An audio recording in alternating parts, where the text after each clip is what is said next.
It's time for Tycoons of Small Biz, spotlighting the true backbone of the American economy, the true tycoons of business in America, the owners, founders, and CEOs of small businesses.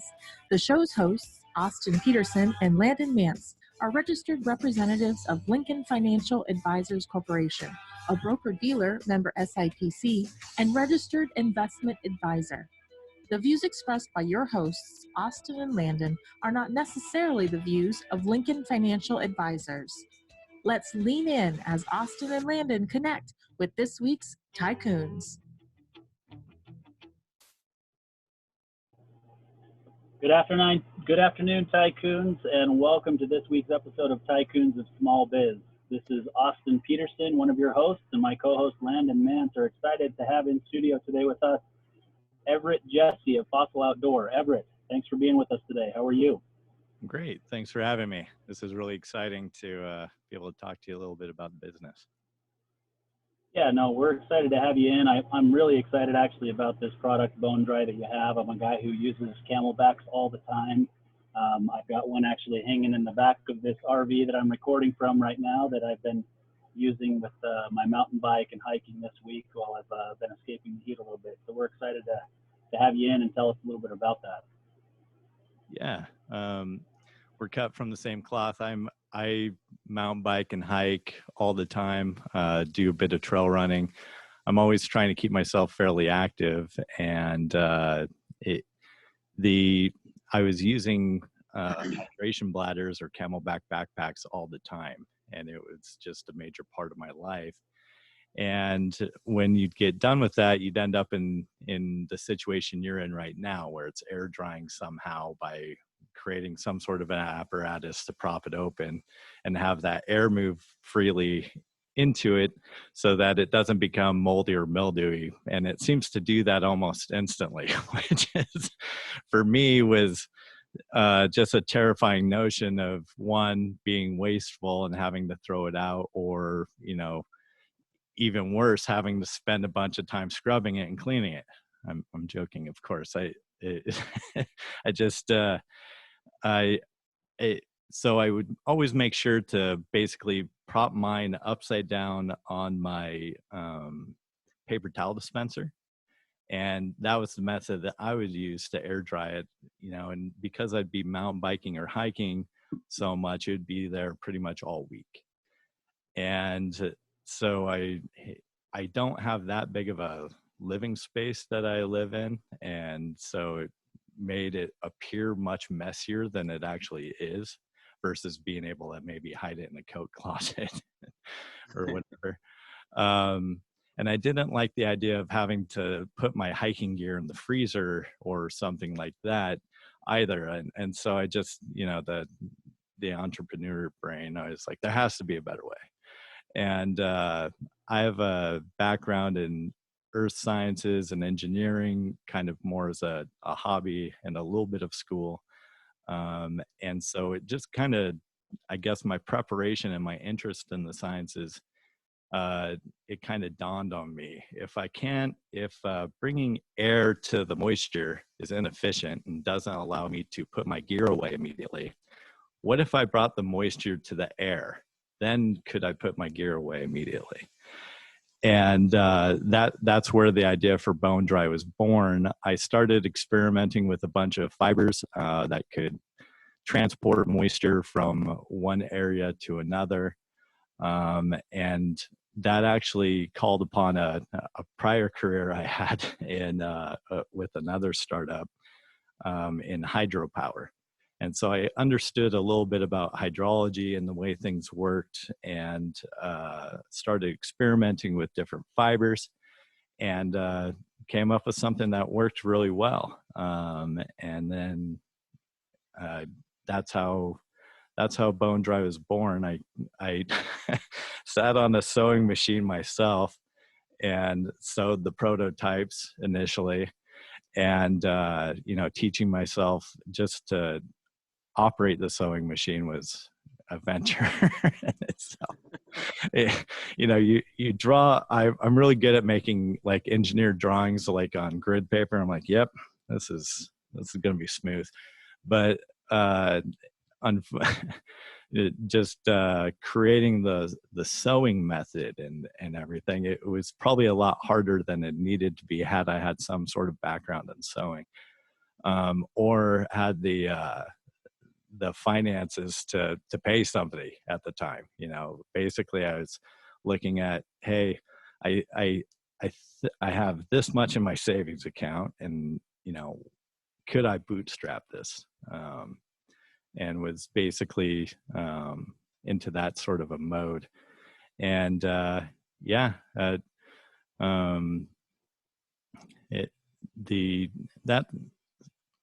so I think I'm trying to decide if I'm I'm rambling, because I'll talk forever. But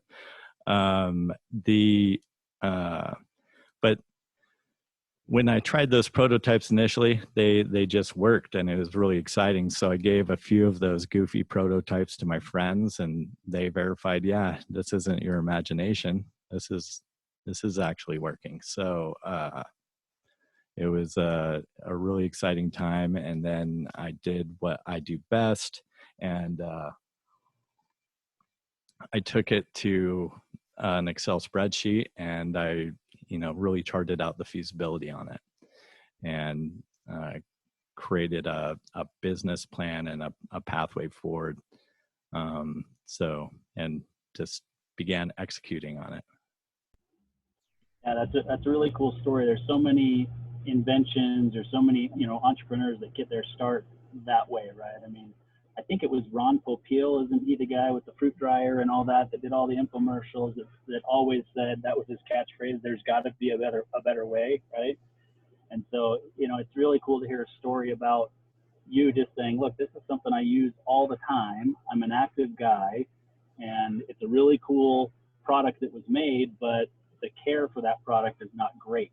And so let's figure out a better way to deal with that care. And so, you've got an interesting story, and really the reason that you're active compared to, Landon and I and most of us, let's call ourselves older men and the dad bod, and deciding that we want to get, healthy and be more active that way. You have a little bit of a different story. So why don't we back up a little bit and have you tell us a little bit about, how you got into an active lifestyle, and what led you to kind of some of this stuff that you're doing today. Yeah, of course. So back in 2016, I started feeling, really with some hindsight, I look back and I'm like, man, this wasn't so abrupt. There was definitely signs. I was showing symptoms, but in that June, my kidneys failed, and I became very, very sick, very disoriented. And when I first went to the hospital or to the doctor, they basically, turned me around. They're like, yeah, you seem fine. We're going to, take some blood work to kind of indulge you. And I'm like, no, something's very wrong here. and they discovered that, my kidneys had failed. And so then we started looking through what my life looked like through there. And I knew that people that were diagnosed with kidney failure or kidney disease, eventually, if nothing changed and their kidneys just stayed, they never stayed at the same level of failure. They got worse. And so eventually I would need to get on dialysis, and then eventually I would need a kidney transplant. And then I looked at the data that was around, how large of a period of time that was doing. And it's not that long. So being in the low end of stage 3, where I was, to stage 4 is just a little bit of a blip in time. And that's stage 4 is where you need dialysis. And then stage 5 is also not a large period of time or condition. And that's where you need a kidney transplant. And so that terrified me. And so I started researching things I could do to reverse the issue. And I I basically, my nephrologist talked a little bit about reducing the amount of protein in your diet, which I did, and then how important being active was. And then I continued to research those points out, and it turns out that your kidneys are very similar to your heart, that they react well with a plant-based diet, that the protein in plants is not abrasive to kidneys in the first place, and that's really why they limit your protein, is because there's a bit of abrasion there. Some argue that's why we evolved a second kidney, is to deal with that little bit of abrasion. Most healthy people, you're going to be fine. For me, I wasn't.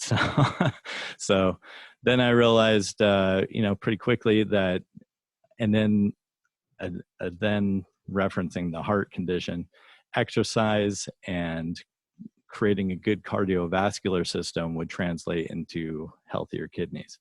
And so I started looking at any way that fit for me. And eventually it developed a love for the outdoors, hiking, mountain biking, road cycling, and, trail running and things like that. And then coupled with my change in diet, I was able to recover my kidneys to perfect running condition. In fact, I had a emergency room doctor make fun of me because I went in there because I was still feeling the effects of whatever greater sickness has caused my kidneys to fail.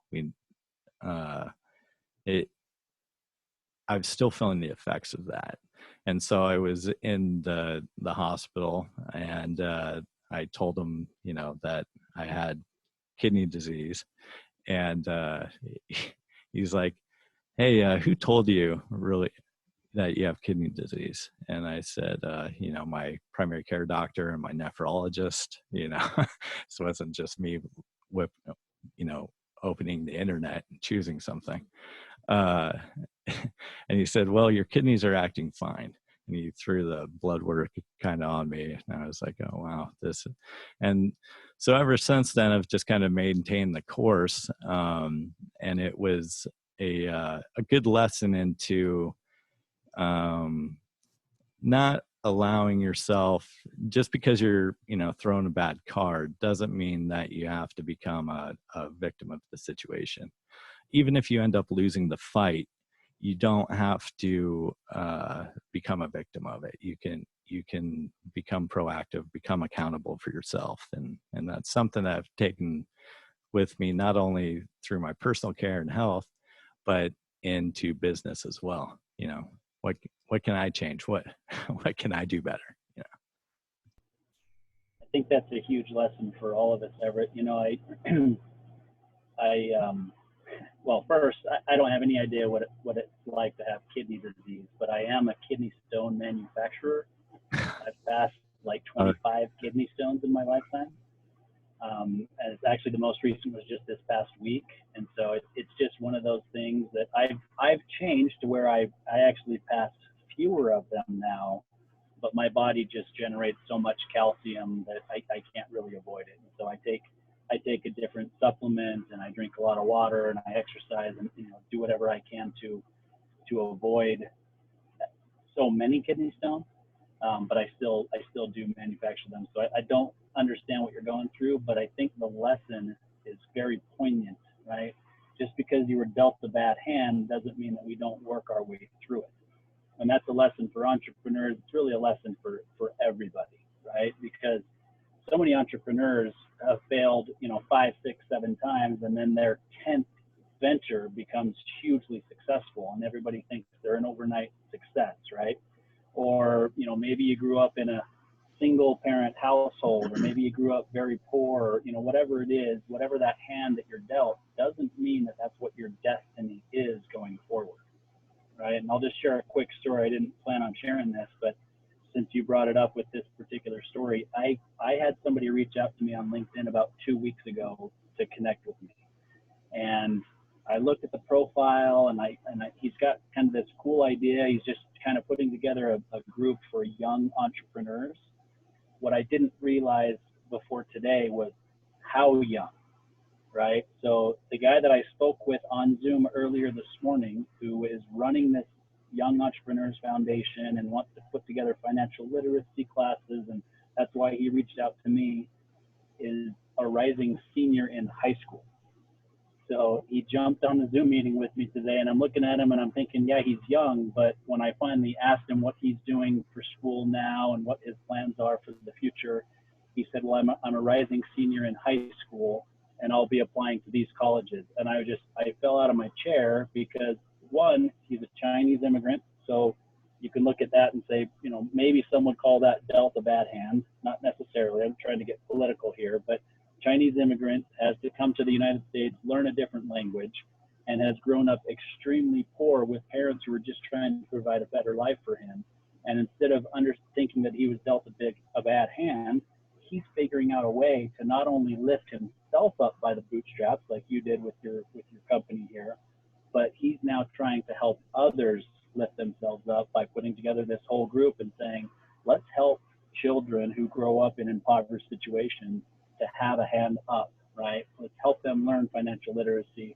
Let's help them understand that they can start their own businesses. They don't have to come from money to be able to build an organization. So the fact that you shared that, I thought maybe I'd share that story because it was just shocking to me that, one, a 17-year-old would have the guts to reach out to a guy like me, you know, 20 years in the business, to ask me to come and teach financial literacy classes, but to do it as a 17-year-old Chinese immigrant was very impressive. Yeah, I'm always impressed by other people's circumstances. I learned younger, not too young like that. I wish I was more mature at that age. But, you know, when I was, you know, about 20, I went and experienced some things with people in different walks of life. And it brings a presence in the back of your head. And I hope people grab that when they go traveling or go other places, that, you know, to expect of everybody what you expect of yourself that's a lot to ask. But I think that, like, when you compare yourself to those people, it can help guide you and can help you to grow beyond where you thought you could be. Because you're like, hey, you know, this is just kidney failure. You know, this isn't you know, brain cancer, or this isn't having to grow up in China and come over and start a whole new base. You know, I have people that love me here, you know, and so it gives you something a little bit of perspective on a daily basis, because there's days when you're like, man, in business and everything else, I have failed everything. I am awful, you know? And I mean, when you're filling your lumps and you don't know how you can take that next step, but if you kind of take those opportunities and look around you a little bit, and with a little bit of, you know, free of judgment, you can make a lot of progress on yourself that way. Yeah, I'll just jump in, Everett. I appreciate you sharing that story. I think it's going to resonate with not just Austin and Karen and myself, but I think with everybody listening, because everybody's got a cool, unique story that is certainly involved with challenges and you know, ups and downs. And so we sure appreciate you sharing that. But now you've kind of found your way here, and your story has evolved into this really great new product, really great new business. But tell us the story about how you came up with the name of your business. So tell us what the name of your product, your business is, and tell us how you came up with it. All right. Well, I've always loved dinosaurs and been somewhat of a fanatic, and I just and that's basically why. But that love of dinosaurs is actually, that's what kind of provoked me to love sciences, love engineering, learn more about all forms of things, not just what was going on with the animals that existed at that time, but what goes on with animals now, hydrology, and it basically, that love for them in a way helped to invent BōnDry. Without that base, I don't think it would have dawned on me. I mean, this technology of using hydration bladders is over 25 years old, and nobody's come up with something like it, and so that it's just so I wanted to make sure that I was kind of being authentic. It was something authentic to me, something that I could, really bring out in myself and kind of point fun at myself with, because I'm a, 38-year-old man and I love dinosaurs, and I tell everybody about that all the time, and they kind of poke fun at me, but it makes it a little bit more fun. And for me, it kind of builds a relationship between me and customers or me and people that encounter Fossil Outdoor, because it's basically saying, this is our common ground. We've all come from a point where, we've thought dinosaurs were amazing, and so that I wanted to bring that to the company. And then BōnDry was just kind of a happy coincidence. I was like, man, that is really punny. I should use that. And then unfortunately, the IP kind of surrounding BōnDry, as it's spelled naturally, was kind of taken in a way. Like, there's just a lot out there. It's not like they'd have it in my vertical. I could probably get it if I wanted it, but I just was I thought coming up with a kind of an odd spelling. So a lot of people say BōnDry, BōnDry, various forms of it, and that's kind of fun to work through too, because it gives people like, oh no, it's BōnDry. Things to talk about. Very cool. And now I'm not in studio, so I can't quite see what's on your shirt, but they look like they may be dinosaurs. Am I right here? Yeah. Actually, this is my Stegosaurus shirt. Okay. I wear it too much. Very cool. Very cool. Well, we want to hear more about this, but we're gonna take a quick break here, Everett, and hear from one of our very generous sponsors that we really appreciate.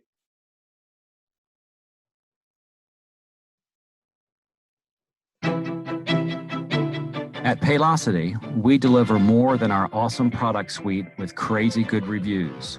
We prioritize your success by covering you with a deep support system to back up our easy-to-use, innovative HR solutions. Everything we do is designed to support you in reaching your goals. Together, we tackle your day-to-day work so that you can spend more time building the culture you and your employees crave. For professionals who crave true partnership, Paylocity is the HR and payroll company that frees you from the tasks of today, so together we can spend more time focused on the promise of tomorrow. Let's go forward together.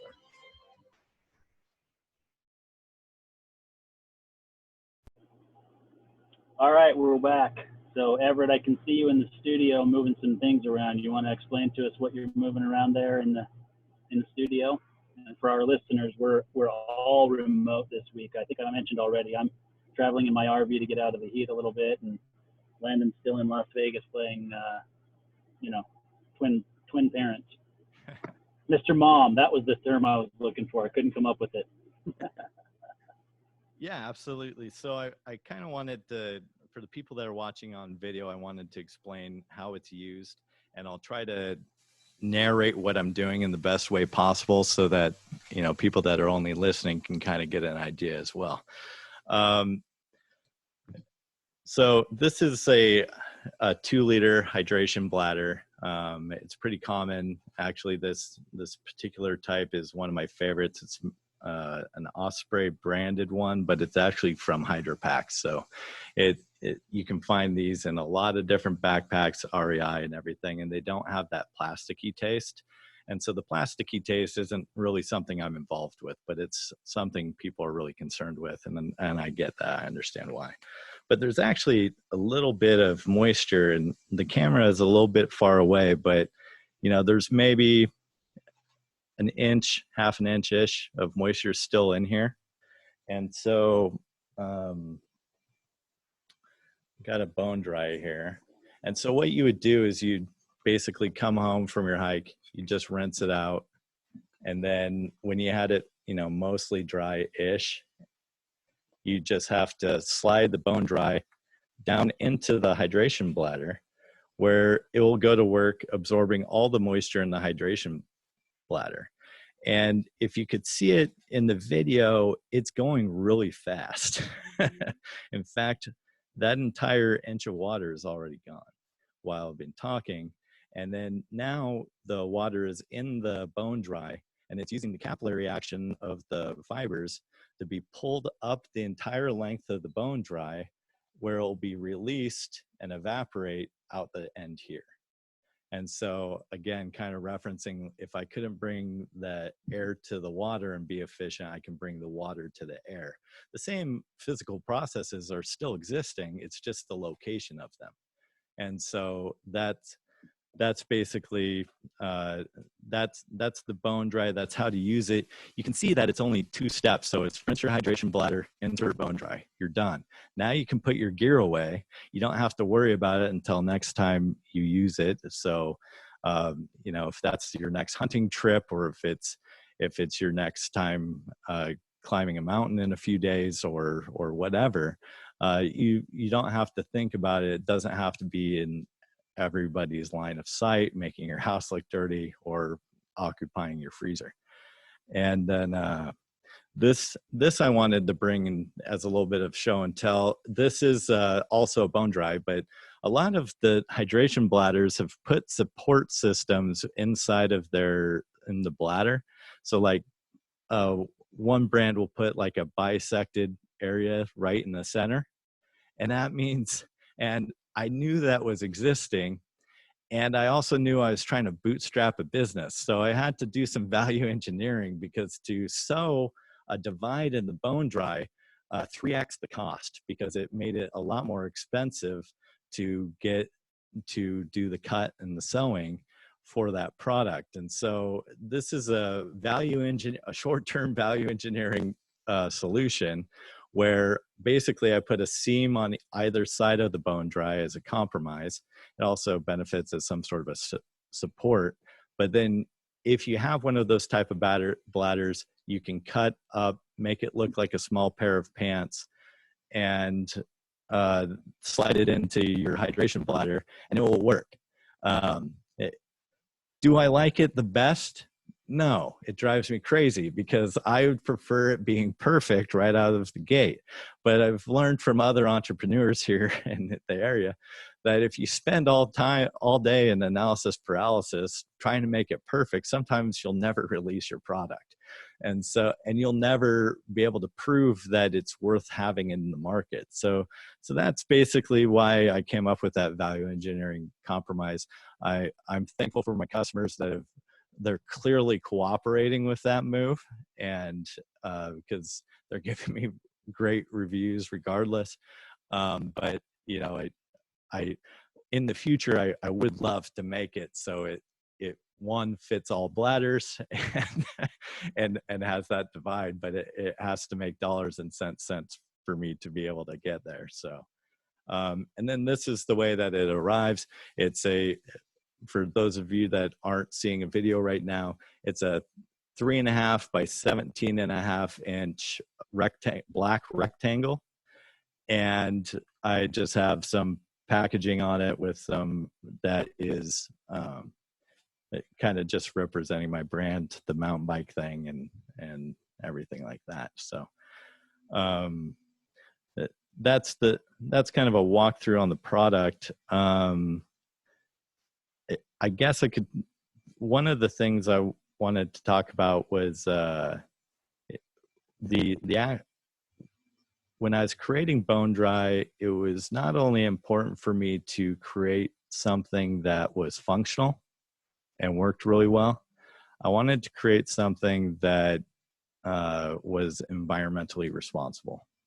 So it took me a lot of problem solving, because I was like, well, if you use this material, it might be sustainably found, but it might add to waste later when people are using their, you add to the landfill problem.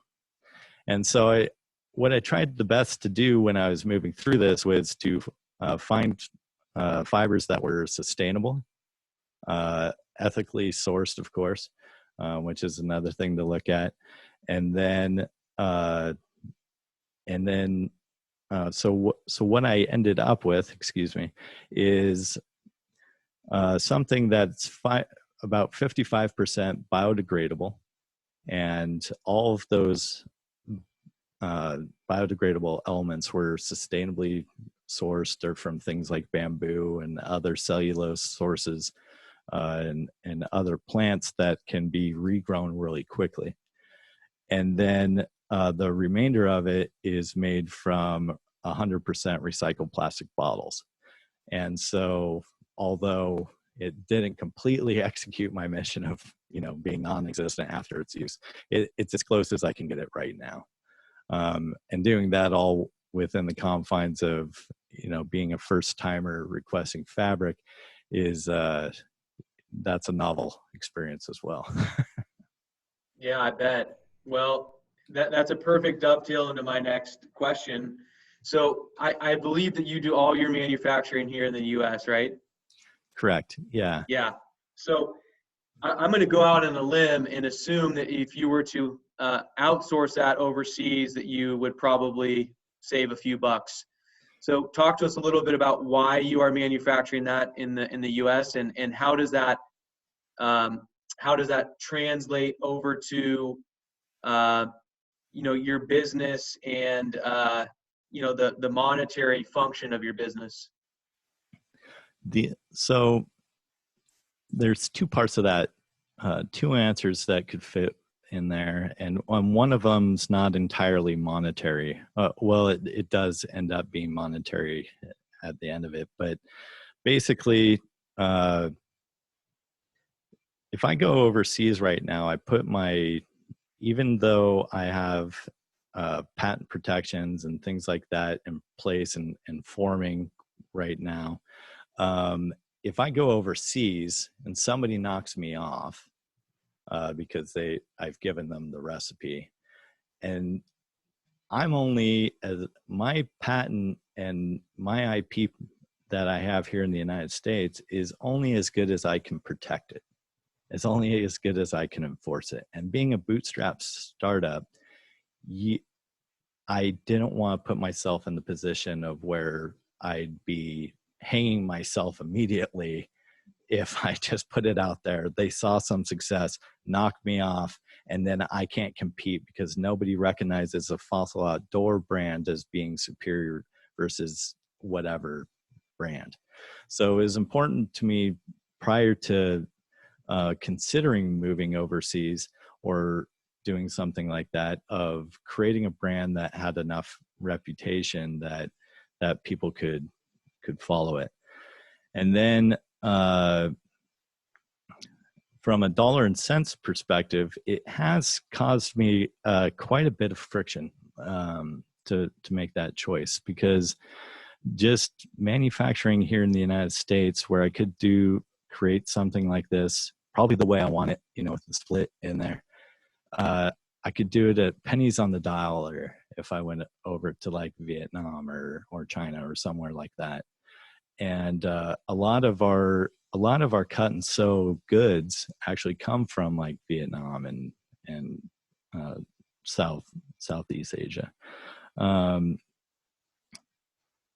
But I thought that there would be a way for me to do it here in the United States. And so I basically started talking to a lot of people about my idea and not being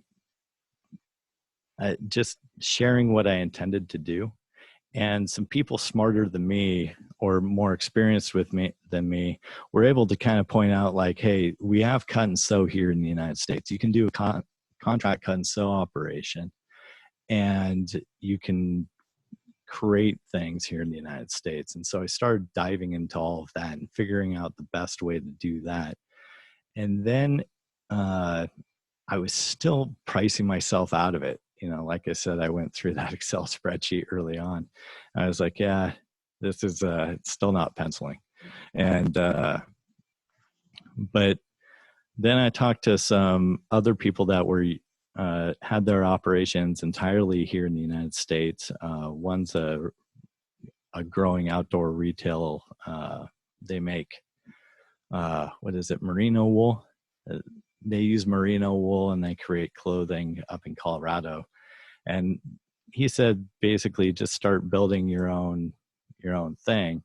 And so I considered that for a bit. And as I was kind of looking at the exact way to do that, I found a great partner, which is a really early stage startup of a cut and sew. And we've basically merged ourselves together into this common effort that, hey, we can create these things and lift each other up. And you know, as we move along, I think they'll evolve into something that's a little bit more all in-house. But right now, that's kind of the way that I've created a way where, hey, now this pencils, I can bring it to market. We can actually test it. And so that's been a really exciting thing. And the most exciting part of that is that I've done it right here in Phoenix. And so we have a group, and we have been able to actually do it from home. So that's been really nifty. As far as like slowdowns of getting additional inventory through this time, we haven't had to worry too much about that. Safety is an issue. We do think about that a lot, as far as, like, you know, sickness and keeping our eventual customers safe. Especially early on, I don't think any of us really knew how the thing spread in a decent way. And now, as we kind of understand it a little bit better, we're still taking precautions and things like that.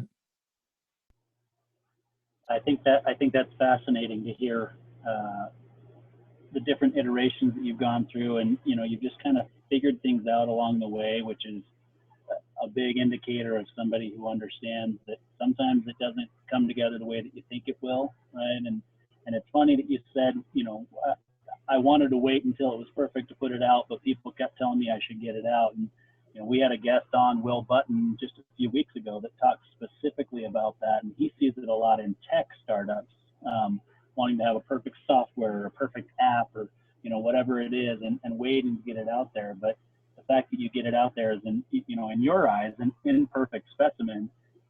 It's out there, and people are giving you good positive feedback, and you know, you're figuring out and bringing in revenue. I think that it's fascinating to watch. And you know, I sit there and watch that, and you know, the video is a little bit far away, like you said, and I know Karen was taking some pictures, so we'll be able to see those online, and as all this kind of stuff gets posted after the fact. But you know, it just makes me think of everything you don't want to have happen at your house when your water heater bursts, for example, and that drywall just sucks that water right up, right? It wicks it right up the wall and goes up the wall, or a hurricane or whatever it is. And so, you know, it's kind of interesting to me to see that you've figured that out, and really all it is just a moisture wicking product, but something valuable that people want, people need, and it makes their camelbacks and their hydration bladders last longer. And it's fascinating that you know, you just figure out a way to say, gosh, you know what, I think there's a business here, and you went out and did it. So it's very inspiring for all of us.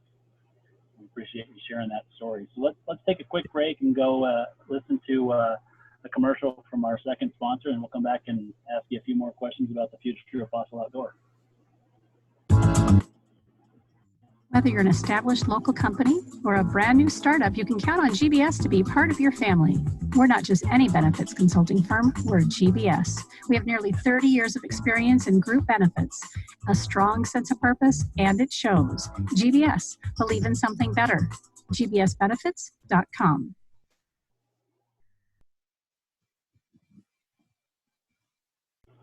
All right, we're back. So, Landon, if I cut you off, go ahead and jump in. I'm not sure if I cut you off, if you had a follow-up to that last segment before we ask him a little bit more about the future of fossil outdoor. No, I didn't have a follow-up, but that being said, and now that you pass it over to me, yeah, Everett, just talk to us a little bit more about, where the company is today and where you see it going in the future. We want to know what we can expect from you in the near future here. Yeah. So right now it's moving. I feel like it's starting to. It was really laggy for quite a while, and you really had to wake up some mornings to go, yeah, just do it, keep going here. You're doing the right thing. but it's actually starting to move fairly well.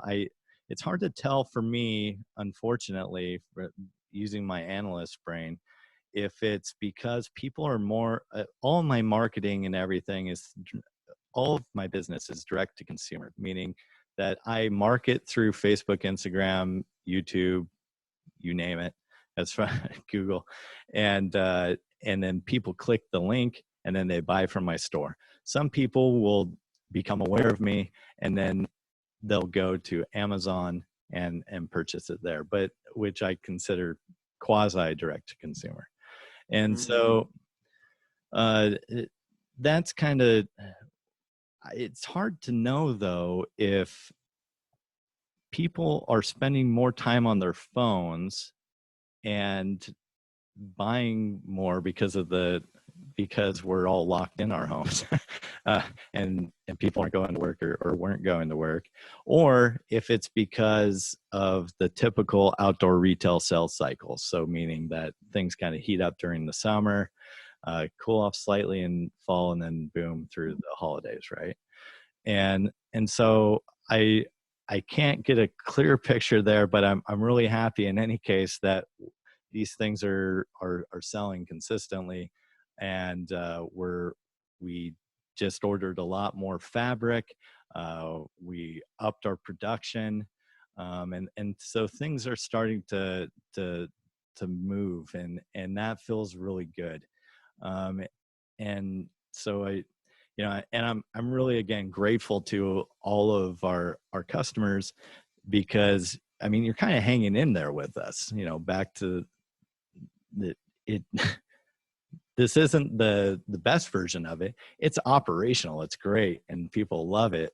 But what, we're going to continue to grow upon it and improve it and make it better.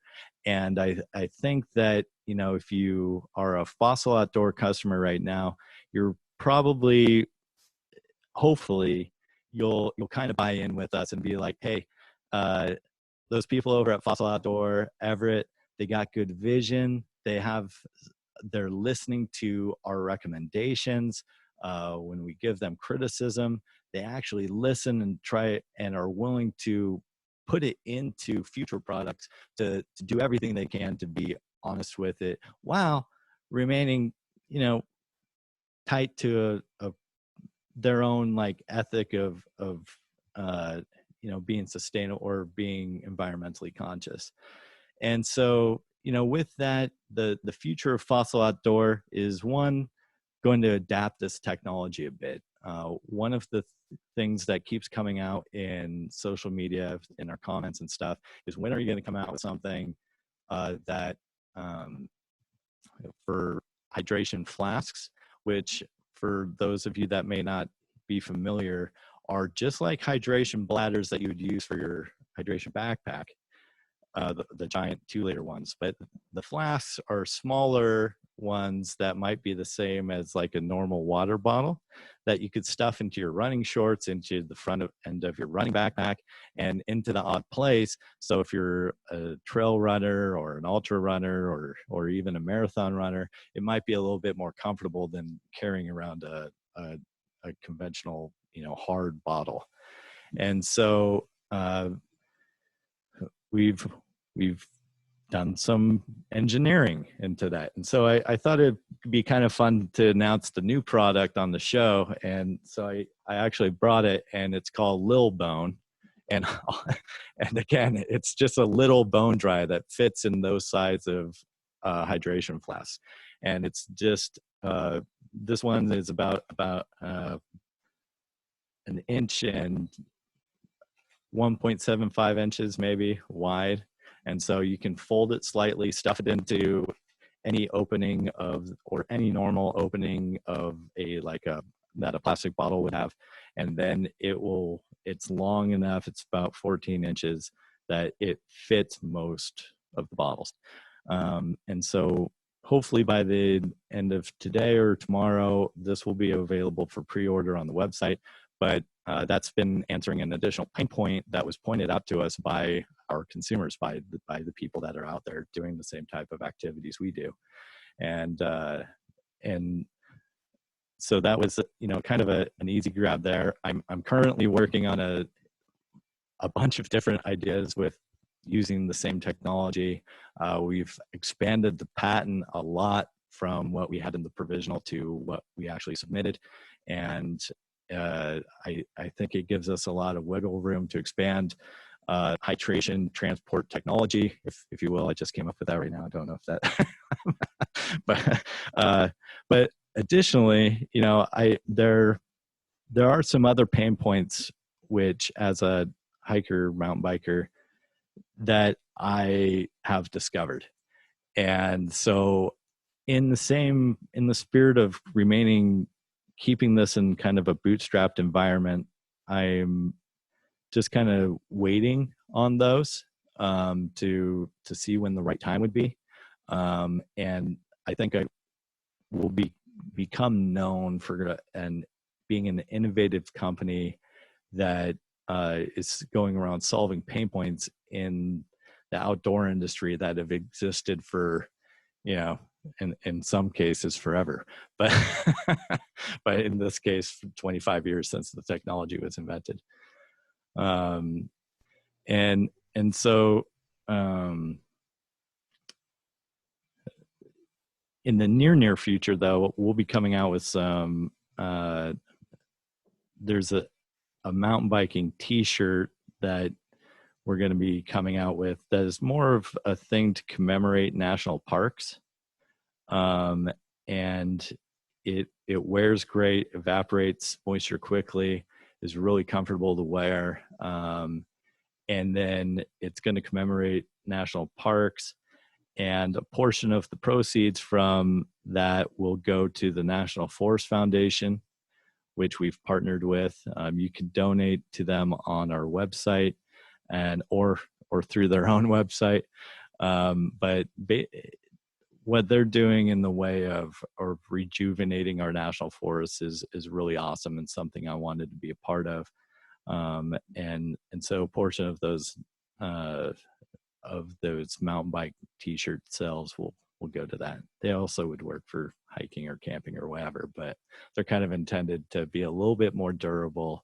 So if your backpack or whatever is riding on them, they don't wear away immediately. Or if you go over the handlebars the way I tend to do, right? Yeah.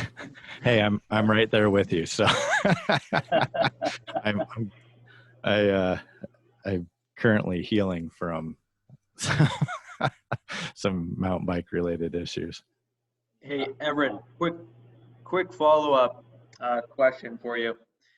Well, before I ask the question, let me make a statement. I love how you used our platform to announce your new product. I just think that is so cool, man. So we didn't know that you were going to do that. So that's awesome. And thank you for doing that. And certainly wish you the best of luck with the new product. It seems like it will be successful, just like the other one was.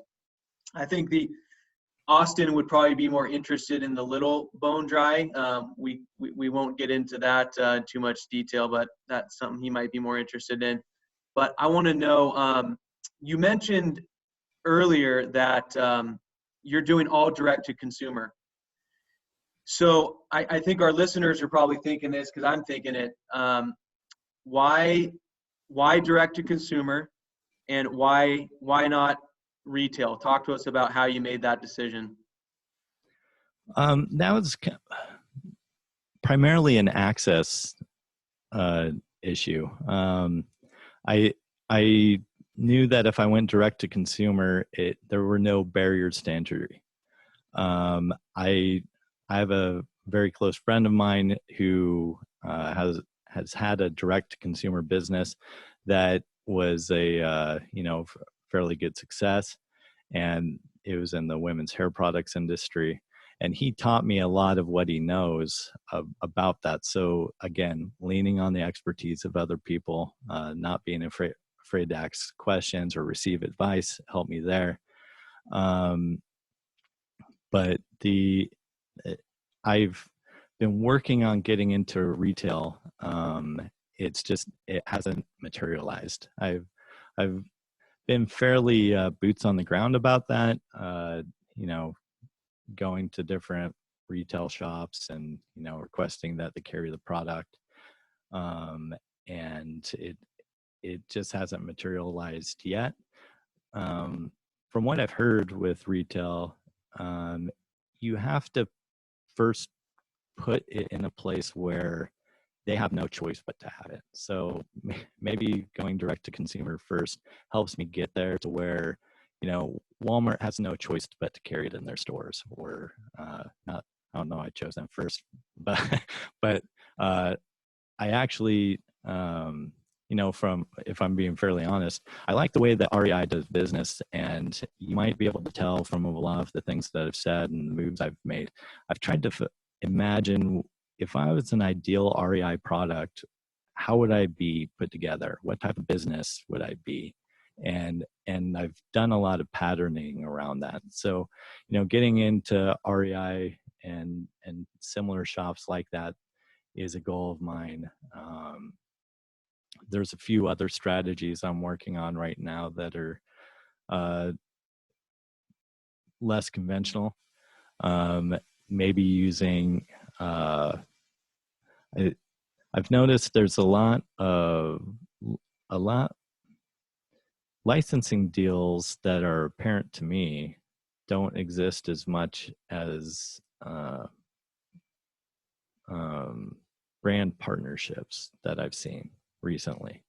So like for example, this Osprey brand hydration bladder that I brought. Hydro Pack actually makes it, but they put the branding of Osprey. So it's not that Hydration Pack has branded or licensed it with Osprey. It's kind of a different direction there. And so I'm exploring some different things like that with people. But yeah, I think with this whole thing, I've tried to, jumping way back, the business plan I originally made at this point is a joke. I've tried to cling to principles from it, but it is more of I've remained very, very fluid in the way I move forward, finding the path of least resistance and trying to grow the business in that way, which, funny enough, is the way water behaves and why capillary action works. That's interesting. No, I think, well, there are a couple of things actually, and before that very last question Landon asked, I would have maybe looked at this a little bit differently. But I think what you've shown us, Everett, is that, there are a lot of entrepreneurs out there that really actually are inventors, right? And so they'll invent a product, and then they'll invent another product, and then they'll invent another product, but they're not great at running the business. It sounds like you've got some more business side to you than a lot of entrepreneurs do, right? And so I guess I'll phrase my question this way. It's kind of a final question before we go in, and then I'll make a quick statement before I do that. But So the quick statement I'm going to make first is that actually after the show last week with some guests that were on from Verapax Marketing, I talked to them about something that made them unique and being vulnerable with their customers and their clients, right? And you've actually done that and are currently doing that, and realize that your clients, and you've thanked them many times, or their customers, however you want to call it, have kind of grown with you, right? And what I've learned is that in the age of internet, that's okay, right? People understand, consumers understand that you're just a guy who had an idea that decided that you wanted to fix something, and maybe it was just for you personally, but now you're looking at it saying, you know what, a lot of other people have this problem too, and so I'm going to fix it. But you're being vulnerable with your customers, and your customers actually will become more loyal to you because of that. You're being honest with them, you're telling them the weaknesses, but you're showing them that it does work, it does solve a problem that they have, and it's not perfect yet, but you're going to continue to work on it to get it to its perfection. But if they'll stick with you, they will be rewarded for that, and they've done it. And so, hopefully it isn't just a summer uptick in your sales. Hopefully it's that the message is getting out there. People are realizing that somebody has solved a problem that is very real for them. And I think a lot of it has to do with you being vulnerable with your customers in that way. And so I applaud you for that. Well, thank you. The last question that I'll ask you, and then we'll have you tell us, how folks can find you on all the different social platforms and so forth. But just quickly, do you consider yourself more of an inventor, or do you consider yourself somebody who has some ideas but has the chops behind you, so to speak, to also run the business? And do you want to run the business as it potentially grows into a large organization, or do you want to be the guy behind the scenes that just continues to invent things and you bring other people in to help run the organization?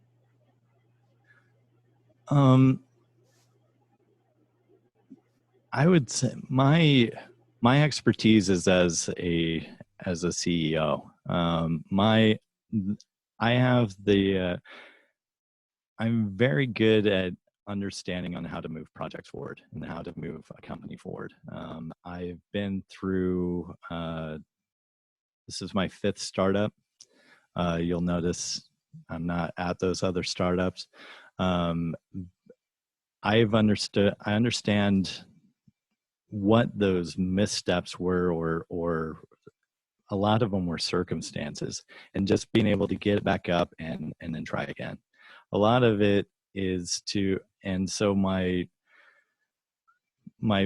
biggest desire with this is to create a company that continues to grow, is accepting of new ideas, and really just does business the right way. And I think I know how to pilot it in that direction while being profitable and getting to what you need to do as a business to be sustainable long term. And so as far as like the inventing side of it, I've always been kind of a creative guy, when I was a kid, I'd always be doing things like that. But I also understand what my limits are there. The BōnDry's existence kind of comes as a serendipitous result of my background in my interest in fossils, earth science, engineering, and my ability to retain information like that. And then this appeared. It wasn't like I'm a gifted inventor where I was, tinkering away on my next thing. I'm more gifted at tinkering away at creating business and creating a structure that multiple people can operate off of and not become confused and get to a final objective. Yeah, thanks for answering that. I'm really glad I asked that question, because everything that we talked about thus far was about the product for the most part. I mean, we talked about why you named the company Fossil Outdoor, but I would have pegged you as an inventor until Landon asked more questions, and the way that you spoke about it, you could tell that there was a plan and that you planned on running this company and building it into something that can be pretty great. So we look forward to watching you in the future and watching Fossil Outdoor grow. And anytime you want to release a new product, you're welcome to do it on our show. So thank you very much for thanks again for doing that, and thanks for being here. And just tell our audience real quick how to get a hold of you, and we'll wrap up from there. Yeah. So fossiloutdoor.com, it's all one word. That's the way that you can check out the company, see the product. There's some videos on there, and then of course you can buy it there. If you prefer to buy your stuff on Amazon, you can find it there too. There's real no great way, but if you type in BōnDry, BONDRY, it seems to come up fairly quickly. And then at Fossil Outdoor on Instagram, at Fossil Outdoor on Twitter, and at Fossil Outdoor Inc. on Facebook. Awesome. Everett, great product, great story, great dude. Thank you so much for joining us today on Tycoons of Small Biz. Appreciate you, man. Oh, thanks. It's been a pleasure. It's been really fun. Thank you.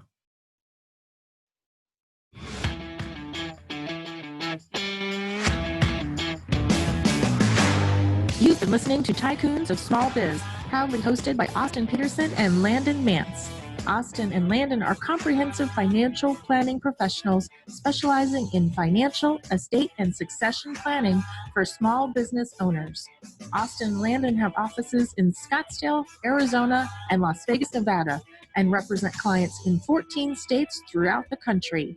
Join Austin, Landon, and the featured Tycoons live every Tuesday at 1 p.m. right here on Business Radio X and your favorite podcast platform.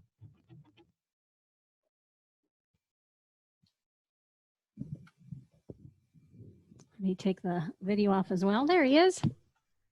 Hey. Yeah, I just got the